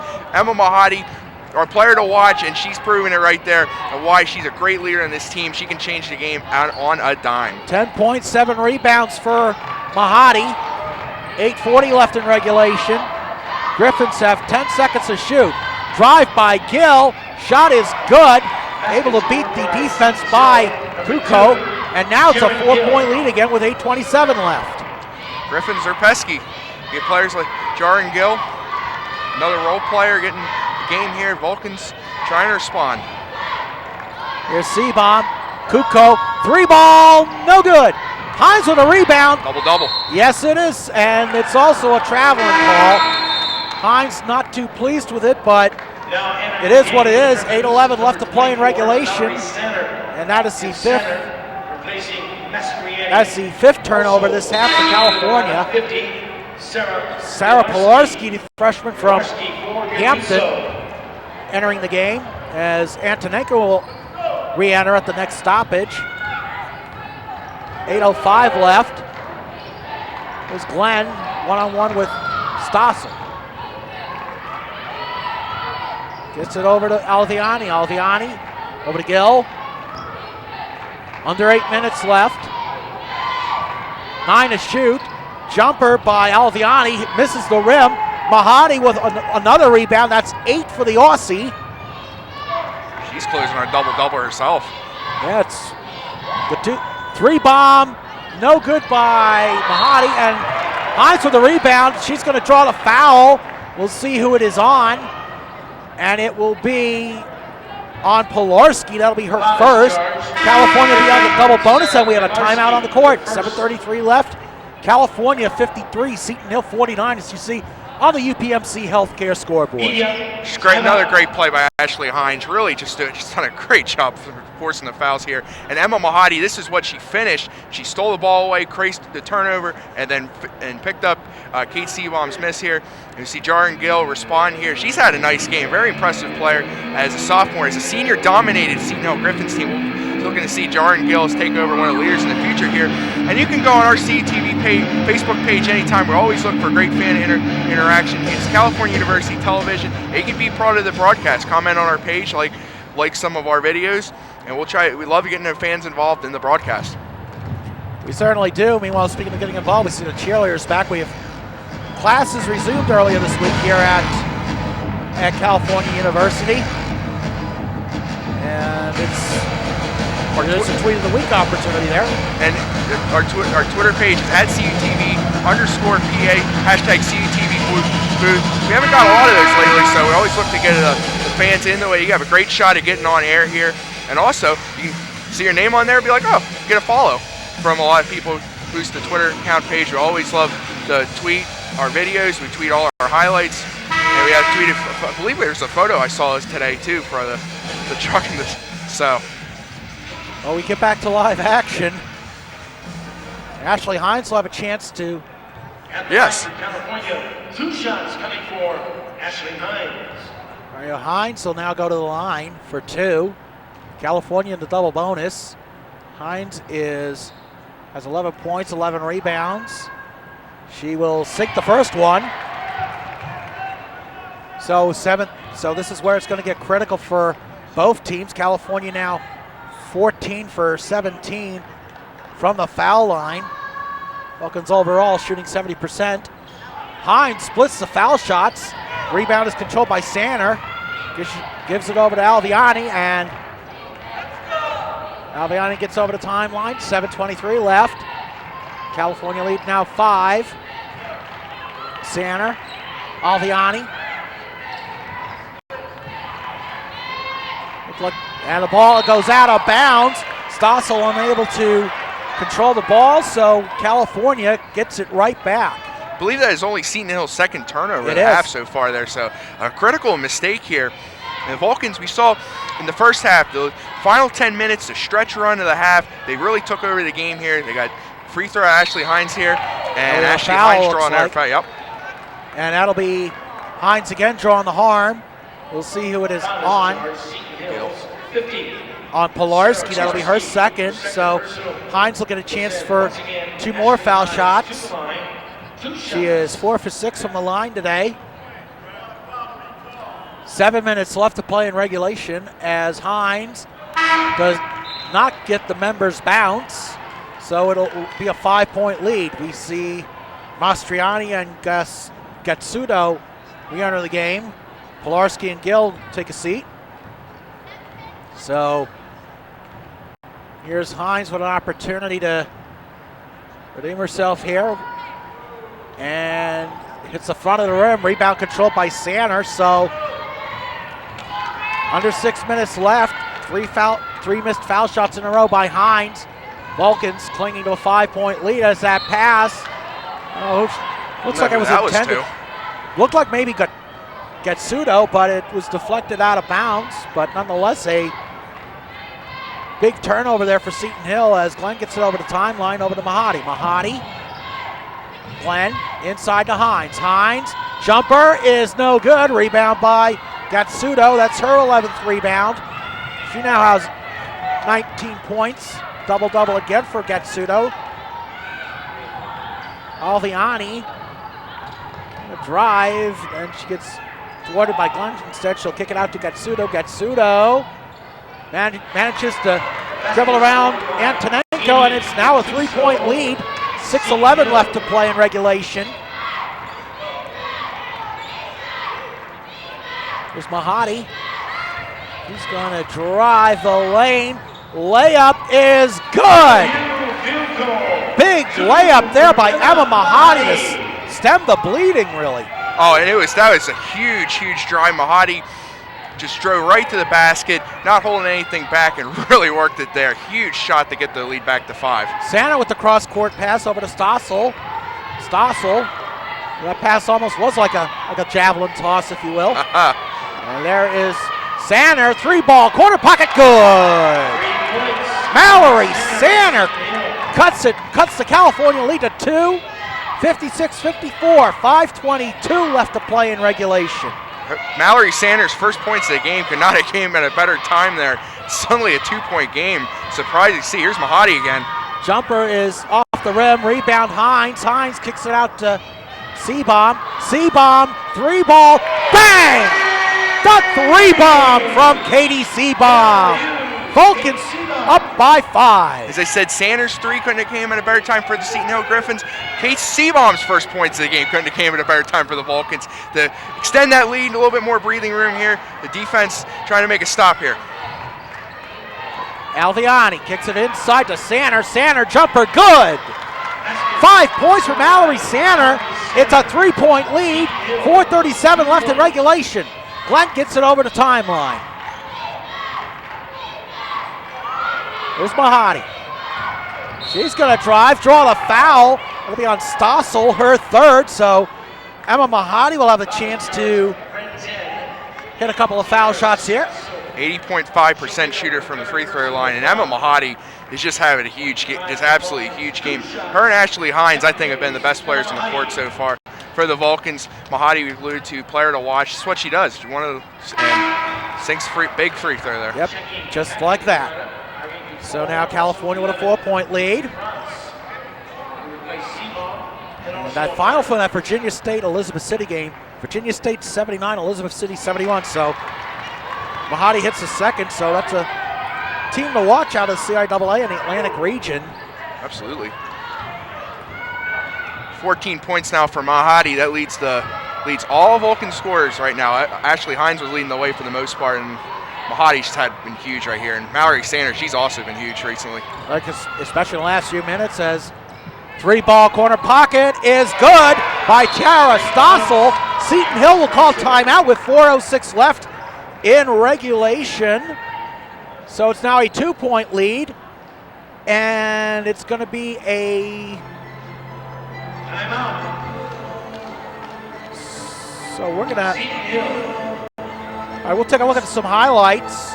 Matt? Yep. Seton Hill called that timeout there, and suddenly it's a 2-point game here. Mallory Sander, our Seton Hill player to watch, was shut out for the whole part here. Now 5 points in the last couple of minutes have really helped close this lead here. This shot is probably been the shot of the game so far. Kate Seabaum, all alone, takes the first points of the game. Huge 3-point shot here. Here's Mallory Sander with points number 4 and 5. Haven't heard much of her on the offensive line, and here's the reason why we're at 2 points right now. A huge shot there by Tiara Stossel. And Seton Hill, one of the reasons why they fell behind, they weren't hitting their 3-pointers. They hit a couple 3-pointers recently, and it's a 2-point game with 4 and 6 left. Very, very exciting. We were also talking about Virginia State out in the CIAA, one of the teams in the region to watch. Shaw's another one. They had a 67-56 win over St. Augustine's in CIAA South action. And of course, you can't count out Glenville State. They dominated Concord 108-89. That was coming off a 60-point win the other night over West Virginia Wesleyan. So the regional picture starting to shape up. So this game not only big in the PSAC standings, but also in for the Atlantic region playoff picture. And the Vulcans have always had a big rivalry in the tournament with those West Virginia schools. Saw Fairmont from a couple years ago, and Glenville State, as you mentioned, Vulcans played them twice last season, dominating them at home, and then pulling out a win in the second round of the NCAA regional tournament. It's just great quality of basketball from these regional schools, and it's definitely one of the more exciting regions in Division II for women. And remember, Shaw is only a couple years removed from their national championship. So resetting quickly for California. It'll be Mahadi, Frotz, Glenn, Kuko, Antonenko. Mastriani got Sudo, Stossel, Alviani, Sander for Seton Hill, and there's a jumper by Irina Kuko.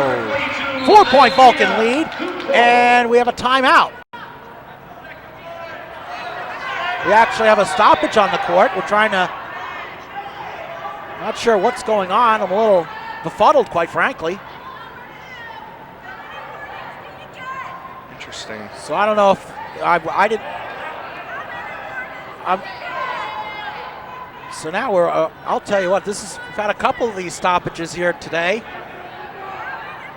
So with 3:49 left in regulation, California up 63-59. Irina Kuko now with 12 points on the game. So 3 Vulcans with double figures. So I think there might have been an issue with the inbounds, apparently. But now we're going to have another discussion.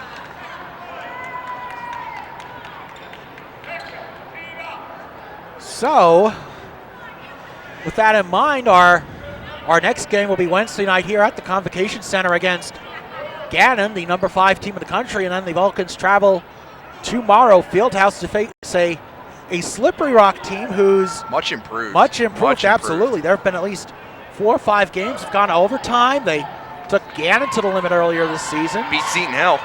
Yeah, they did. So, but for Slippery Rock, they have to get through Gannon, and that game will be here. The Golden Knights have California's won their last 3 meetings at California against the Golden Knights. So Alviani, 3-ball, bang! It's a 1-point California lead on a 3-ball by Paige Alviani. Alviani was able to get herself wide open. I believe that is 2 straight possessions. The Griffins have hit a huge 3-point shot here. It's a 1-point game. Unbelievable. Here's Frotz. 3:14 left in regulation. Glenn, Frotz. Frotz is going to drive, kicks it out to Antonenko. 3-ball, bang! Elena Antonenko, the 3-ball. What a shot. We've seen that quite a bit from Antonenko this year. Once in a while she can hit it. And Gannon, I remember back to the game at the Hammermill Center. She had 2 big 3-point shots. She sure did.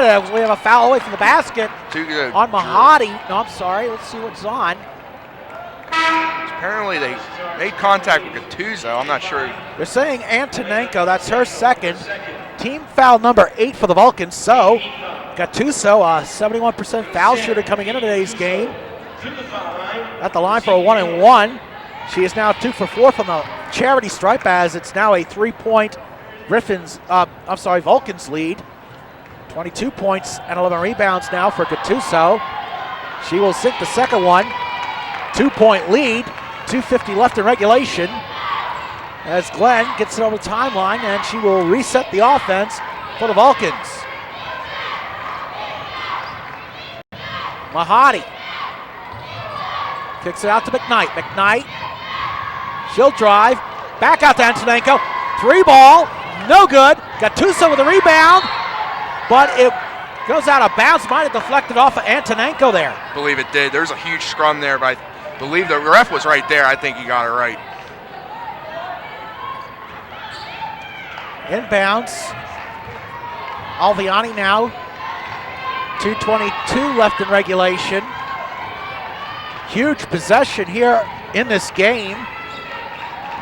And the ball goes out of bounds. Stossel off her hands. So it'll be California ball. 2:15 left in regulation. 23 turnovers for the Griffins in this game. That one couldn't have been more costly. For the first time in forever, they had a chance to tie the game or possibly take the lead. 3-ball, Kukoc, bang! Third trading for Irina Kukoc. 15 points now for the junior. If there's ever I believe that is her 4th 3-pointer she's hit in this game. That's unbelievable. That's a third. Yes. And she just provides a great job off the bench there, and it's a 5-point lead again here. Here's her. Stossel 3-ball, no good. Rebound controlled by Kukoc. Sander knocked it out. Yes, she did. So now California will get possession. I believe that'll actually count as a dead ball rebound as opposed to a turnover, but California will get the ball nonetheless. We have a timeout called by California. 1:38 left in regulation, and the Griffins keep on knocking, but they can't come in. Nope, and right there, the Griffins had an opportunity to take it there, but then a costly turnover there by Paige Alviani. I saw her tapping her chest there, saying it was my fault, and then Serena Kukl just comes right back and fires a 3 and puts us where we're at. And he was looking ahead for our upcoming broadcast here. You mentioned earlier, with a huge game of Gannon coming in here. Gannon now 2nd place after the loss to Edinburgh, and then we go up to the Morrow Fieldhouse next Saturday at Slippery Rock, and then we got second team from Erie, Mercyhurst, coming in February 5th, Wednesday, and then February 8th we'll be going up to the Macomb Fieldhouse at Edinburgh for 2 great games. Edinburgh, 1st place for the women, and then the men who've had a lot of successes recently in the Macomb Fieldhouse as well. Always a great trip. And Edinburgh, a lot of people were writing them off with Samantha Blazetic and Kiara Brown graduating, but Stan Swank always, somehow the last few years, he's got some new talent, including Valerie Majeski. He's got the Fighting Scots. Yeah, I hope Mancini as well. So, and Freeland, can't forget about her. That's always been a tough place for the Vulcans. She had 31 points. Yeah, she had 31 points against the Vulcans when they were here. So we'll see. Glenn calls a timeout after she gets triple teamed by Mastriani, Stossel, and Alviani. Sounds like a law firm that should open up in Greensburg, which of course Greensburg is the county seat of Westmoreland County. But nonetheless, Matt, it's so interesting. We were talking about how Gannon has had their struggles here at the Convocation Center. At Macomb Fieldhouse has been a struggle for a lot of teams, not just California, but for Gannon as well. So that'll be a very interesting game come in 2 weeks. But can't look past Edinburgh. You got the number 5 team in the country coming here to the Convocation Center, and Gannon incidentally is off today, so that's why we haven't had any updates.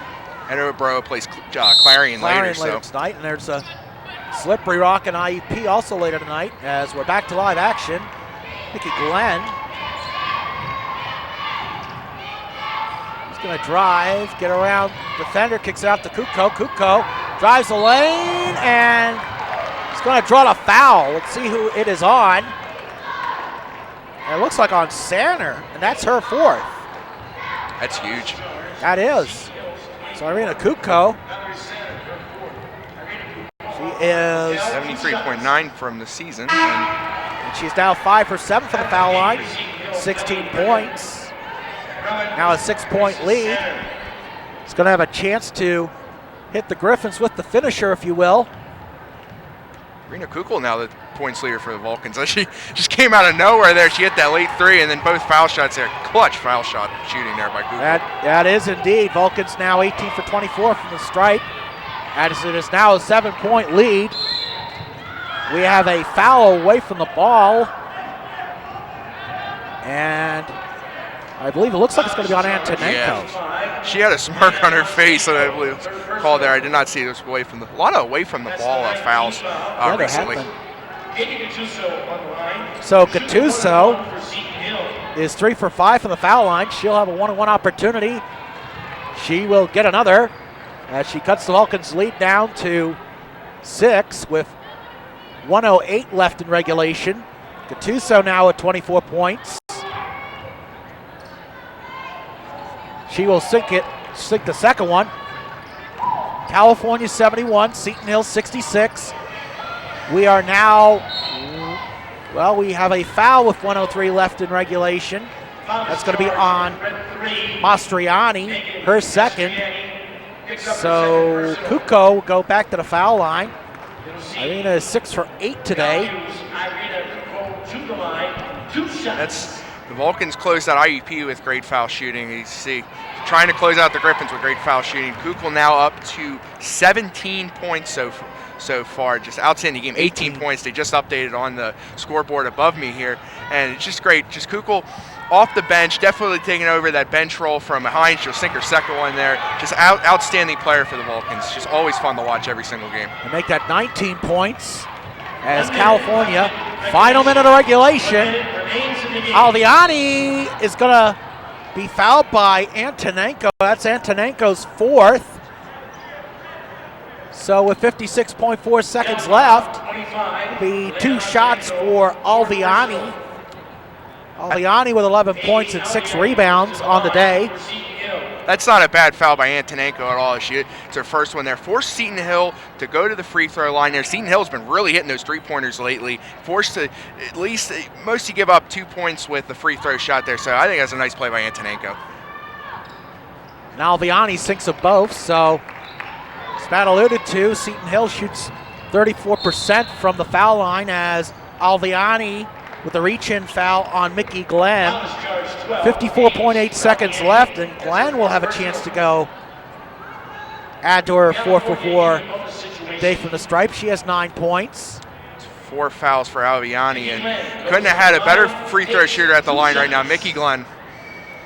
That is not who you wanted the foul in this situation. As Glenn misses the first one rather.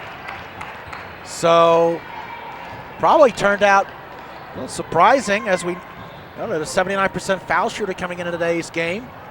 But Glenn will get another one, and she will split the foul shots. Once again, 6-point lead for the Vulcans. There's Alviani driving. Mahadi keeping pace. Alviani, baseline layup, good.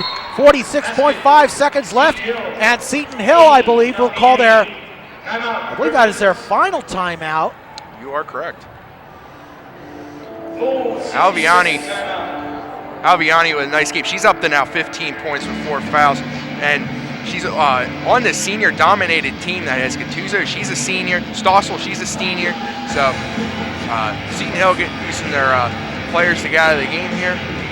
As you see Coach Strom here just controlling her players there for the last minute here. Good timeout. It's just keys to the end of the game here, just as always is, you got a 4-point lead, just play your game, just relax, and just don't turn the ball over, and then just have success at the free throw line. That is the key one right there. Don't turn it over.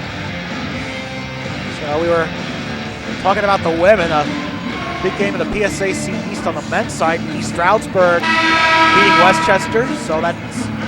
So East Stroudsburg now remains the only undefeated team on the men's side in the PSAC. Just a machine of a team, really. As I mentioned earlier today, the Westchester women beat East Stroudsburg. They're now a game ahead of Millersville and Bloomsburg in the PSAC East. Millersville a winner over Shippensburg. Bloomsburg defeating Kutztown. But right now Millersville would actually have the tiebreaker edge over Bloomsburg in the PSAC East. So the Marauders are in second place.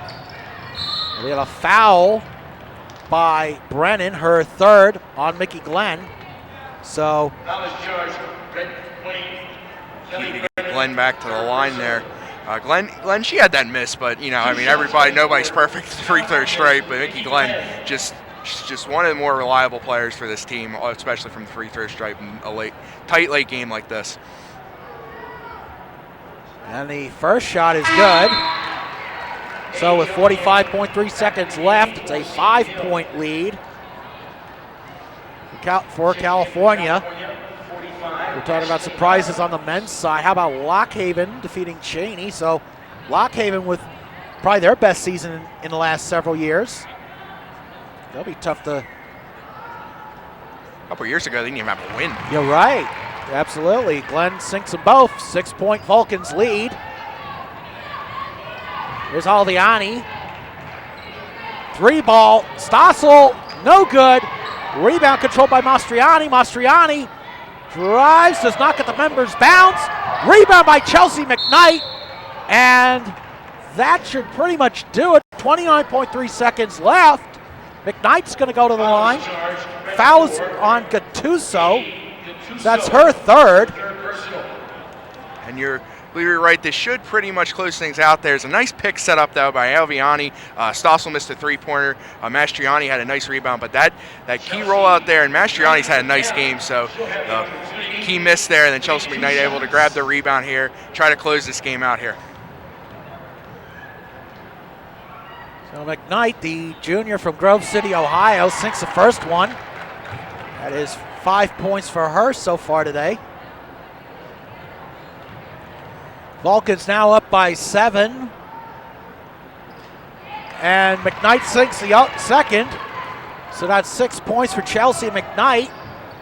Griffins get it over the timeline. Here's Alviani. To Stossel. Inside, that pass intended for Gattuso. Little too high. So Seton Hill turns it over. And Matt, I would say this, first Jaren Gill's going to enter the game for Alviani. But I would say this game is just about over. 19.7 left. Great McKnight over the timeline.